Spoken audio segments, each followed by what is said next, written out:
The sun didn't rise. It crept. Grey light bled across the land like it was ashamed to be seen. Dust hovered above the plains, unmoved by wind. At the edge of a small military outpost, half swallowed by the border desert, two wooden posts stood like forgotten prayers, one stained, the other newly erected. She was tied to the new one. Her name had not been announced. No one asked it. The soldiers called her the girl, the Apache, or simply it. She didn't flinch when they tightened the ropes. Her eyes, black and unmoving, stared into the east, where the hills burned dull orange under the coming sun. The noose lay coiled nearby, not yet raised. They wanted to wait until after breakfast. She had tried to kill a man, a trader who dragged her sister by the hair 2 weeks earlier. The sister had died. The man lived. And justice in that place didn't ask what came first. She was 17. The fort had no official executioner. Just a sergeant who drank too much and claimed he could tie a knot tight enough to end anything.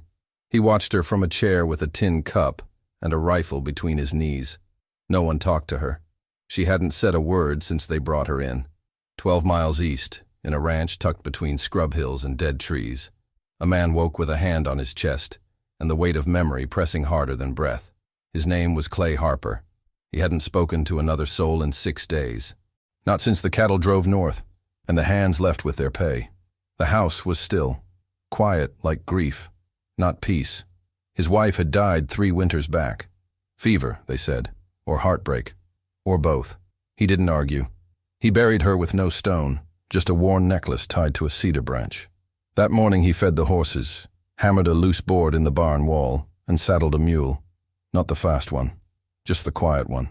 He didn't know why he rode west. The map in his head pointed toward nothing. By noon, he crossed a ridge and saw smoke curling up from the army post. It wasn't far, but something in the sky made him stop. A flock of vultures circled wide over the clearing. He watched them for a long time. Then he kept riding. Back at the post, the soldiers laughed louder than usual. One had bet $5 she'd spit before dying. Another said she'd cry. They joked about cutting her hair, taking her boots, or watching her twitch. None of them noticed the rider at the hill's edge. She did. Her eyes moved, just once. Clay stopped at the gate. The guards looked him over. Dust-covered, face lined like leather. No badge, no questions. He said he was looking for a man named Cutter, who owed him wages. Cutter didn't exist, but no one checked. Strangers passed often. Ranchers, messengers, fools. He was allowed in. He tied his mule loosely, walked slow, hat in hand. His boots left shallow prints in the dry dirt. Every motion looked like hesitation, but none of it was. He moved with the tired grace of someone who'd fought for nothing and still lost. "She's yours?" he asked a soldier standing near the post. The man laughed. "She's nobody's." Clay nodded once, then turned to the girl. Her face didn't change. Her wrists were raw. Blood dried around the rope. He stepped forward. No one stopped him. "You hungry?" he asked her. She blinked. Behind him, someone shouted something crude. Clay didn't turn. He reached into his coat, pulled out a small biscuit wrapped in cloth, and placed it at her feet. "She can't eat," the sergeant barked. "Prisoner." Clay didn't speak, just looked at the man. Something in that look, tired, flat, patient, made the sergeant pause. "You military?" "No," Clay said. "Then you best be moving." He didn't. Instead, he looked at the noose. "Where's the preacher?" he asked. "Didn't send for one. Even dogs get a prayer." The sergeant spat. "She's not a dog." "No," Clay said. "She's not." The moment held. Someone shifted. A boot scuffed gravel. Then Clay walked away. No one followed. The sun rose fully now, hard and hot. At the ridge, Clay untied his mule, mounted, and rode down the backside of the hill. But he didn't go home. Instead, he circled the post, silently, slowly, looking for where the shadows fell longest. The fort quieted by evening. Drunken laughter echoed from inside the barracks, low and broken like it knew it shouldn't be heard. The girl remained tied. She hadn't eaten. The biscuit lay near her foot, untouched, covered in dust. Even flies avoided her. A single lantern burned outside the main door. Its light barely reached the post where she stood. Shadows had taken the rest of the yard. Long ones that moved when no one did. The guards had changed. Two now, one asleep, hat over his face, the other pacing slow, dragging his rifle like it was heavier than it should be. His steps drew lazy arcs in the sand. Clay was already watching. He hadn't gone far, just enough to let time move without him. He made camp in a dry ravine east of the post. No fire, just a blanket over dirt and a rifle wrapped in canvas. He didn't eat either, only listened. To the wind, the coyotes, the crackle of dishonor drifting through brush. When the moon cleared the clouds, he moved. His mule waited tied between rocks, silent as a grave. He left it, took the long way back, weaving through brush and shadow. He knew these lands, had hunted through this very basin years ago, back when his wife was alive and words still mattered. Now, he moved like a ghost with weight. He reached the edge of the fence just past midnight. No one saw him cut the wire. No one heard his boots.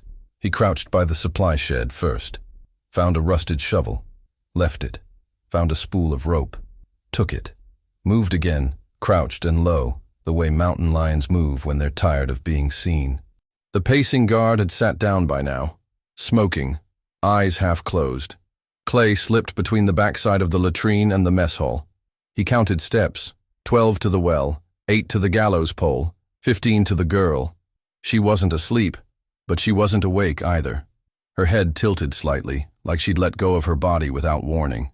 Her lips were cracked, her breath shallow. Clay moved to the shadows beside her.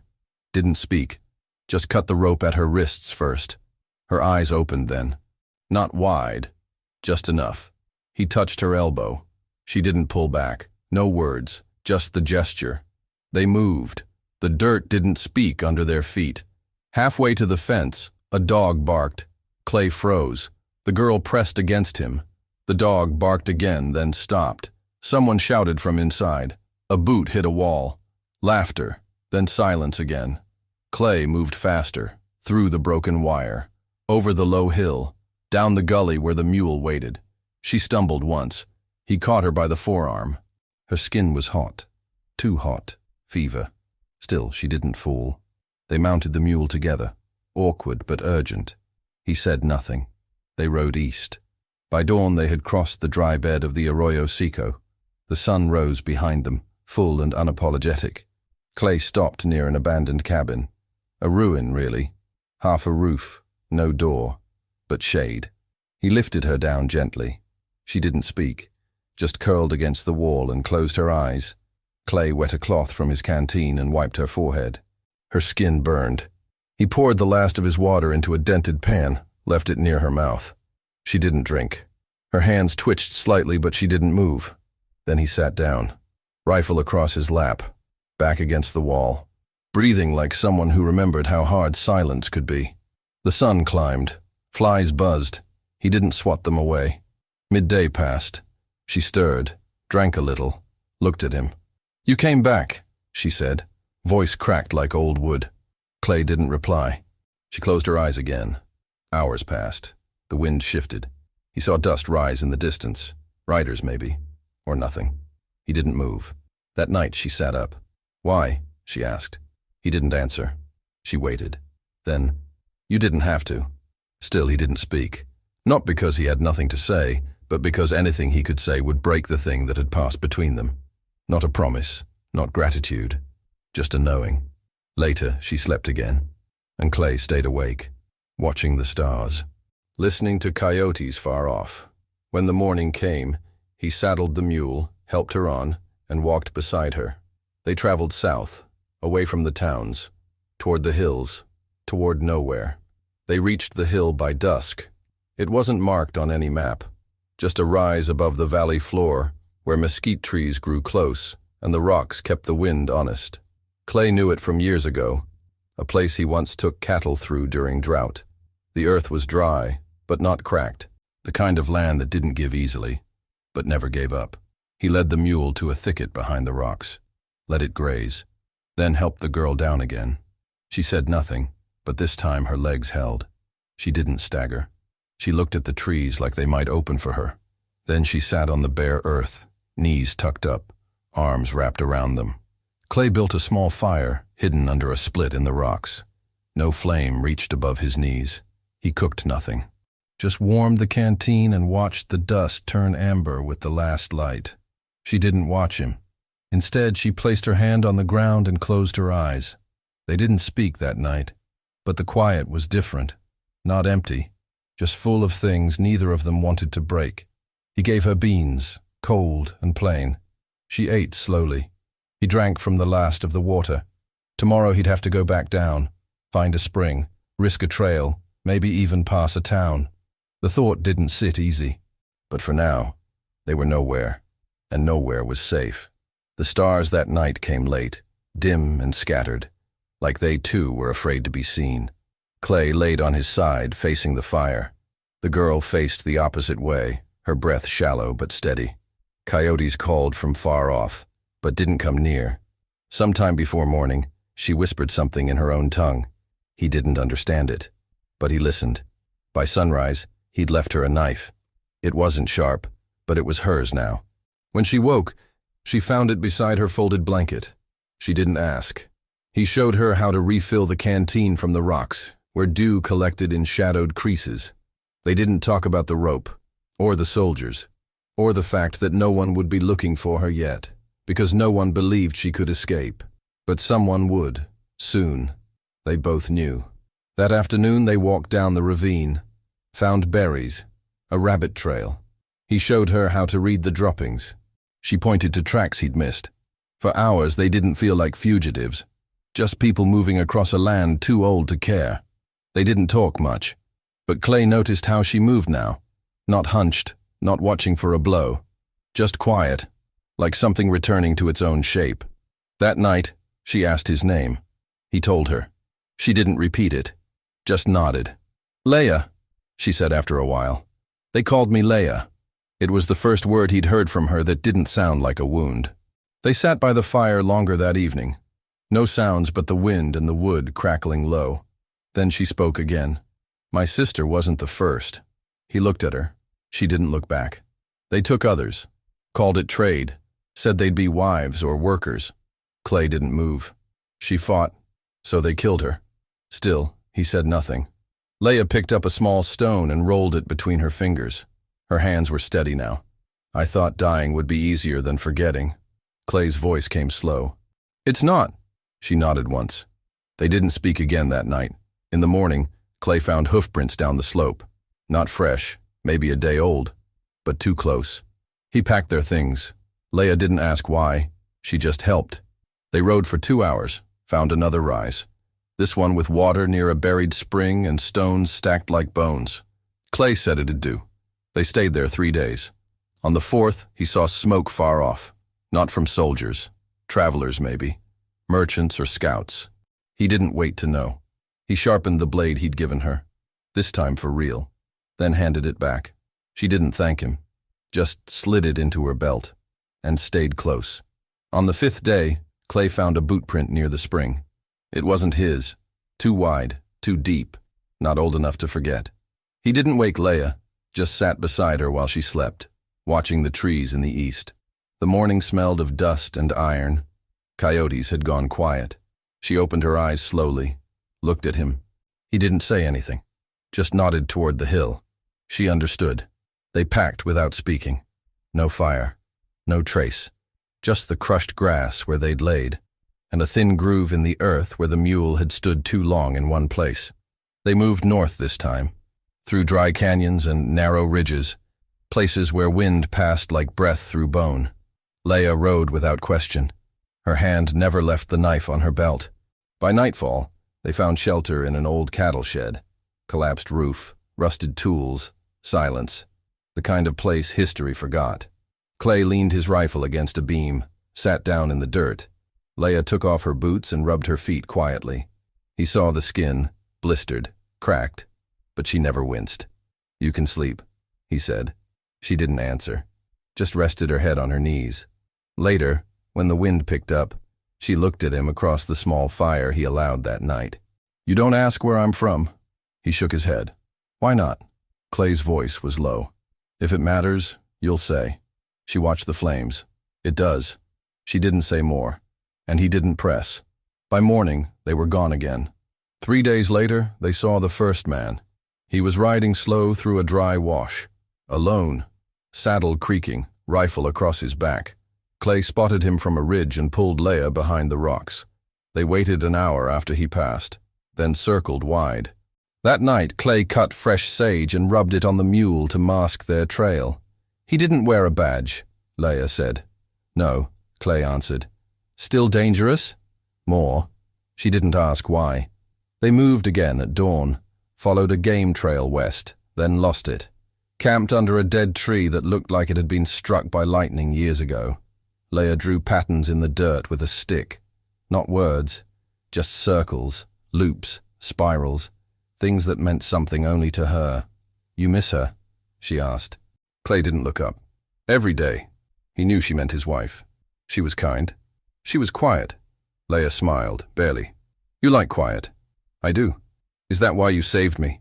He thought about it. No, he said. I didn't save you. She nodded slowly. I think you did. He didn't answer. Later that night they heard horses, more than one. Hooves echoing through the rocks. Voices, low, male, angry, not near, but not far enough. They didn't sleep. At first light, Clay pulled a canvas pouch from his pack. Inside, a few coins, an old locket, and a folded piece of paper.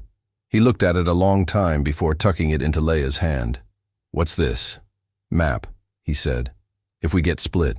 She unfolded it. Symbols, rivers, a mark in the shape of a sun. This place real?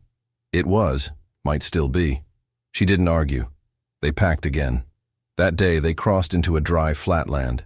No cover, no shelter, just wind and sun. The mule moved slow. Leia walked part of the way.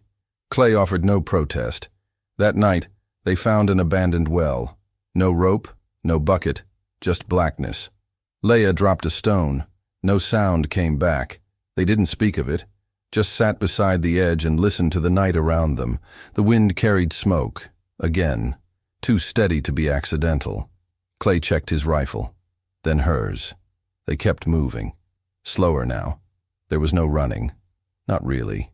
Just staying unseen long enough for the world to forget they were ever here. But Clay knew. The world forgets nothing. Not the desert. Not its ghosts. Not the men who make them. The smoke grew thicker. By the second morning, it curled along the horizon like a thread pulling the world taut. Leia noticed it first. She didn't speak. Just stood beside Clay as the mule drank, her eyes narrowed at the distance. They moved north again. No trail. No talk. Just wind in the grass and the breath of the desert tightening. By noon they reached a low ridge and saw them. 3 riders. Too far to hear. Too close to ignore. They dropped behind the rocks and stayed still. Clay watched through a narrow gap. Dust curled behind the horses, dry and sharp. The men weren't soldiers. No uniforms, no flags, but their posture told everything. They weren't searching. They were tracking. Leia crouched beside him, silent. She didn't tremble. Didn't ask. Just waited. Clay counted the rifles. 1 strapped behind a saddle, 1 in hand. The third man held a lasso. He whispered, "Go." But Leia didn't move. "I'll follow," she said. He stared at her, then nodded once. They crawled down the back slope, kept low, used the mule to cover their prints. The desert had no kindness for the lost, but it did know how to hide things that didn't want to be found. They didn't stop again until the sky turned amber and the shadows grew long. Clay found an arroyo, deep and cracked, with thorn brush overhead, and led them inside. He sat against the wall and exhaled slow. Leia crouched across from him, arms around her knees. "They'll catch up," she said. "Maybe. They always do." Clay didn't answer. That night, they didn't light a fire. They shared dry beans, chewed in silence, the air dry as bone. Clay pulled out the locket from his pouch, opened it. Inside, a photo so faded it looked like dust pressed between glass. He closed it without looking too long. "Your daughter?" Leia asked. He nodded. "What happened?" He didn't speak for a while. "She died before the war ended. Leia didn't ask which war. They all bled the same way. I wasn't there, he added. Leia picked up a stone, rubbed it smooth with her thumb. Neither was I, she said. The wind pushed harder that night. Coyotes called again, but this time their howls were close, not hunting, warning. They left before dawn. 2 days passed in silence. They passed burned shrubs and broken trails, places where someone had camped too long or left too fast. Clay knew the signs. He knew someone was behind them, and someone else ahead. By the third night, they found a fence, barbed wire, new posts. Beyond it, a ranch, lights, smoke, cattle, and people. Clay crouched low, watching. "They'll help?" Leia asked. He didn't answer right away. "They might." She didn't move. He turned to her. "We could ask, but we won't," she said. Clay looked at her again, and something in her expression made him lower his eyes. "No," he said. "We won't." They slept near a creek that night. No fire, just moonlight and the sound of water moving over stones. The next day, they found a broken wagon, rotted wood, one wheel gone, a tin cup lying in the dust, half crushed. Inside, torn cloth and a rusted horseshoe. Leia touched the splintered seat, then stepped back. "They didn't finish," she said. "No." "Do we?" He didn't know. Later that day, the wind changed. It brought voices, men shouting, dogs. Clay loaded both rifles. Leia didn't flinch. They ran. Not far, not fast, just away. The sun dropped fast that evening, and with it, their choices. They didn't stop running that night. Clay led her through a narrow gulch, shadows pressing from all sides, moonlight breaking in slivers over stone. Behind them, the dogs barked again, fainter now, but real. At the end of the canyon, they found a dry stream bed and followed it until the stars dulled. The sky turned gray. Then he saw it. An old chapel, or what was left of it. Walls caved in, roof burned out. The bell was gone, but its rusted frame still stood leaning. Clay stopped the mule and stared. Leia looked at him, then at the building. "What is this place?" "San Felipe," he said. "You've been here?" He nodded. "Long time ago." They went inside. The floor was ash and sand. A cross carved into stone, half buried. No voices, no ghosts, just silence. Clay took off his coat, laid it on the ground. Leia sat, back against a column that no longer reached the ceiling. "They'll find us," she said. "Maybe." He stepped outside, scanned the ridgeline. No dust, no sound. He came back in. "I'm staying," he said. Leia turned to him. "Why?" Clay sat beside her. "Because some places deserve someone left behind." She didn't ask what he meant, just closed her eyes. Later, when she woke, he was gone. Not far, just outside, carving something into the earth with his knife. A shape, a sun. She didn't speak. They didn't sleep again. At first light, he handed her the canteen, the rifle, the map, everything. She stared at him. "You said you'd follow." "I did. You said you wouldn't save me." "I lied." He took a breath. "I don't belong out there anymore." She looked at the mule, at the horizon behind them. "I can make it?" "You already did." She didn't cry, just held the reins and stood there, waiting. He stepped back, hands in his coat. The sun rose. She left. Didn't turn once. By midday, the riders passed the chapel. Clay watched from behind the broken wall. They didn't stop, didn't look, just rode on, dust trailing behind them. When the wind settled, he stepped into the open, walked to where she'd disappeared. In the sand, her tracks, clean, forward, unbroken. He knelt, drew the same sun again, then wiped it away. Behind him, silence returned. No cheers, no voices, no witness. Only the land, holding what it always had. The heat rose slowly, like an ancient breath that refused to fade. Clay stood, knees creaking like the chapel's missing bell, echoing with things that no longer were. The horizon shimmered, dust and memory, and he was only a reflection time couldn't quite erase. From the hollowed bones of the chapel, he heard it. Low, guttural, not dogs. Worse, the kind of sound that came before men, armed, hungry, and without belief. He gripped the handle of his knife. Old, dull, but his. He moved back into the shadows, not hiding, just waiting, like a ghost that didn't know how to leave. Footsteps echoed faintly, far off, going the wrong direction, toward her. They hadn't come for him. Relief washed over him, sharp, cold, but it hurt in places he didn't remember having. Outside, the sky had turned a sickly blue. No birds, no voices, only the dry hush of a place forgotten. Clay sat at what used to be the altar. The stone was cold despite the sun. Once a child had been baptized here. Once he'd been given a name here. San Felipe. A name that meant nothing now, and everything. He closed his eyes, imagined the road, imagined her on it. Boots steady, mule slow but certain, rifle across her back, canteen swinging at her side. The map, folded and worn, tucked into her coat. She wouldn't look back. He knew that.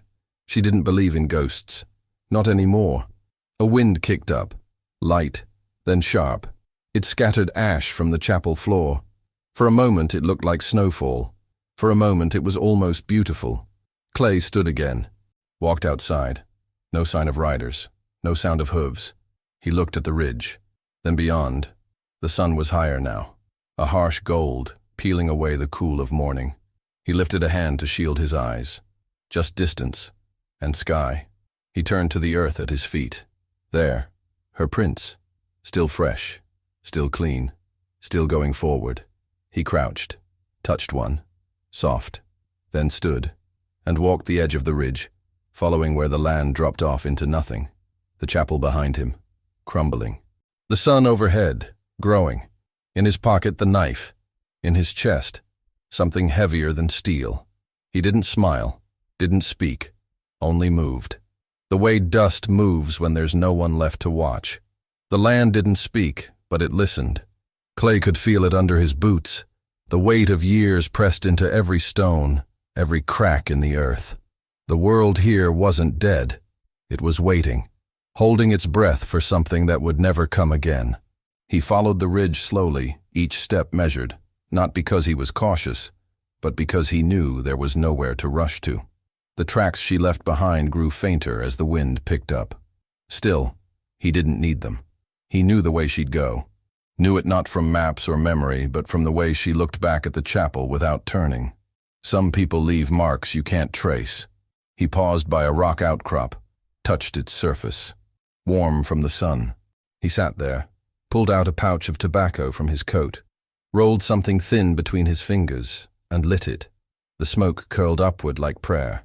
A habit he'd given up years ago, but today felt like a day for broken promises. The chapel stood behind him like a memory with bones. Still there, but too hollow to shelter anything living. He remembered bringing her food that first night, months ago, in the canyon. She hadn't trusted him then. He didn't blame her.